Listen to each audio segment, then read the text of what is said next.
Satyabama Institute of Science and Technology, Chennai and Sri Perumbudur.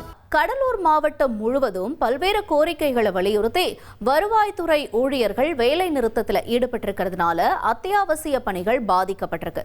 இது குறித்த கூடுதல் தகவல்களை செய்தியாளர் தேவநாதன் வழங்கிட நாம கேட்கலாம். தேவநாதன், வணக்கம்.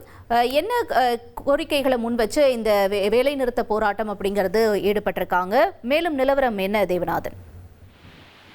அதாவது வருவாய்த்துறையில பணிபுரிகிற அலுவலக உதவியாளர்கள் முதல் வட்டாட்சியர் வரை உரிய தேதிகளில் அவங்களுக்கு பதவி உயர்வு வழங்கணும்.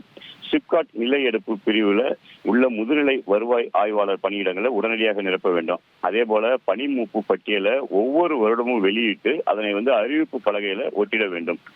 ஒரே இருக்கையில 3 ஆண்டுகளுக்கு மேல் பணிபுரியும் பணியாளர்களை அதே வட்டத்தில் வேறு இருக்கைக்கு மாற்றிடம் செய்ய வேண்டும். குறு வட்ட ஆய்வாளர்கள் மற்றும் துணை வட்டாட்சியர் ஆகியோருக்கு கலந்தாய்வு முறையில பணி மாறுதல் வழங்கிட வேண்டும். அதுபோல பார்த்தோம் அப்படின்னா வருவாய் வட்டாட்சியர் பணியிட ஒரு நபருக்கு 3 மற்றும் 4 முறைக்கு மேல வழங்கப்படுவதை தவிர்க்க வேண்டும் போன்ற கோரிக்கைகளை வலியுறுத்தி இந்த வருவாய்த்துறை ஊழியர் சங்கம் பார்த்தோம் அப்படின்னா மாவட்ட நிர்வாகத்தோட பலகட்ட பேச்சுவார்த்தையில் ஈடுபட்டாங்க. இருந்தாலும் பார்த்தோம் அப்படின்னா தற்பொழுது பல இடங்கள்ல அந்த வருவாய் வட்டாட்சியர்கள் 5வது முறையாக பணியமர்த்தப்படக்கூடிய ஒரு சூழ்நிலையும் இருக்குது.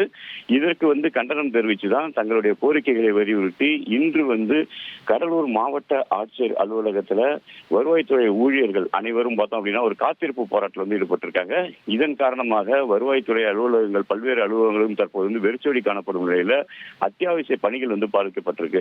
தங்களது கோரிக்கைகள் நிறைவேறும் வரை இந்த காத்திருப்பு போராட்டம் தொடரும் என வருவாய்த்துறை ஊழியர்கள் தெரிவித்திருக்கிறாங்க. உங்களுடைய தகவல்களுக்கு நன்றி Devanathan. Satyabama Institute of Science and Technology, Chennai and Sri Perumbudur.